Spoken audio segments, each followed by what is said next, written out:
For more on this, I'm joined by Roger McNamee. He was one of Facebook's original investors and a mentor to its founder and CEO, Mark Zuckerberg. He's now the co-founder of Elevation Partners, a private equity firm in California, and co-founder of the Center for Humane Technology. Roger, one of the things that the company has said today is that the entire company is outraged and we were deceived. Yet you were pointing out some things similar to this before the election in 2015 to Mark Zuckerberg and Sheryl Sandberg. What were they? So beginning in 2016, I started to see things going on the Facebook platform that suggested that bad actors were taking the tools created for advertisers and using them to harm innocent people. And I saw it in several different areas. Politics was one, but also in housing and in some areas related to civil rights. And I raised the issue in October of 2016 with Mark Zuckerberg and Sheryl Sandberg. And I said, guys, I think there's a systemic problem here.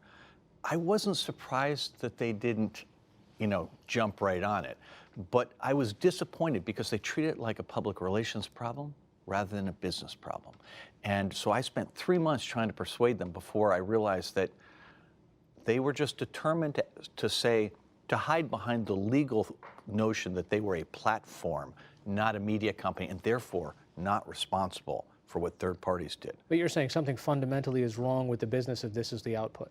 Well, indeed, all of this is traced to the business model. The incentives created by an advertising business model are to essentially addict people psychologically to your product and then to cause outrage cycles. You want to feed them stuff that either makes them afraid or angry, because when they're excited by low-level emotions like that, they share more stuff, they're more active, they spend more time on the site and see more ads. They're just more valuable to them.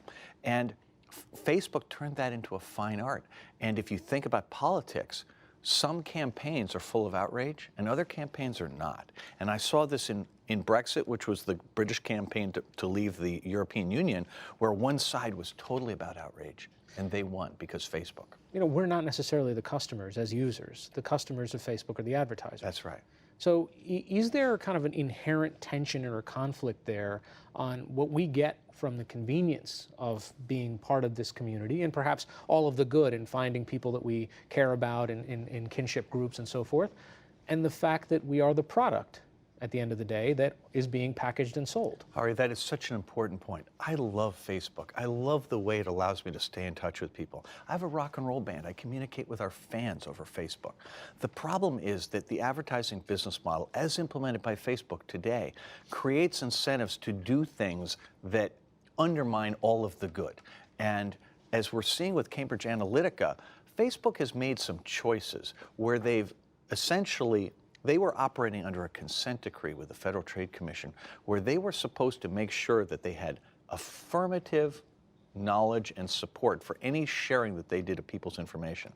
And between 2011, when they signed a consent decree, and 2014, they had many, many applications that harvested data, apparently in contravention of the consent decree, including the one that Cambridge Analytica caused. All right, so if you had their ear now, what do you want them to do?